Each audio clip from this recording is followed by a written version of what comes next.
Deux amies, toutes deux épouses dévouées et fidèles, décidèrent un soir de sortir pour une soirée entre filles.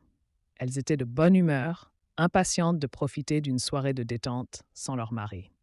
La nuit était jeune et elles décidèrent de se laisser aller en consommant plusieurs bardis breezers, leur rire devenant de plus en plus fort à chaque verre.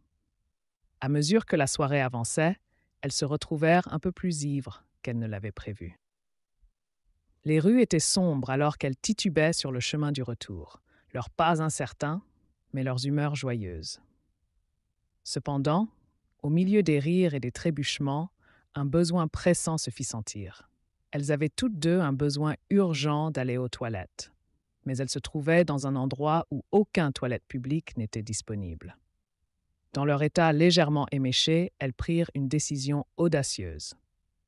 Elles remarquèrent un cimetière calme et peu éclairé à proximité. Elles se regardèrent, un accord silencieux passant entre elles, et décidèrent de s'y faufiler, espérant que l'obscurité leur offrirait l'intimité dont elles avaient besoin.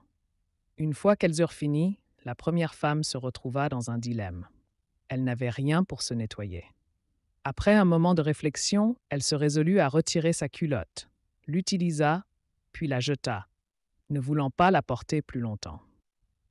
La deuxième femme, quant à elle, était dans une situation plus compliquée. Elle portait sa lingerie préférée, une pièce coûteuse qu'elle avait achetée pour des occasions spéciales. Elle ne pouvait se résoudre à la sacrifier comme son amie. Dans son dilemme, ses yeux tombèrent sur une couronne près d'une tombe. Elle y vit un ruban attaché et une idée lui vint. Elle prit soigneusement le ruban et l'utilisa comme substitut, soulagée de ne pas avoir à ruiner sa précieuse lingerie.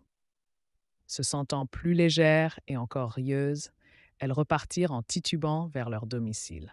Le lendemain matin, un appel téléphonique se produisit entre leurs maris, initié par le mari de la première femme, qui était dans un état de disbelief et de frustration totale, clamant « Tu ne croiras pas ce qui s'est passé la nuit dernière. Ma femme est rentrée à la maison sans sous-vêtements. » L'autre mari, en entendant cela, poussa un soupir et répondit avec un ton mêlé de consternation et de choc.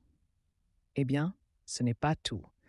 Ma femme est rentrée à la maison avec une carte coincée entre ses fesses, avec un message dessus disant « De la part de toute l'équipe de la caserne des pompiers, nous ne t'oublierons jamais. »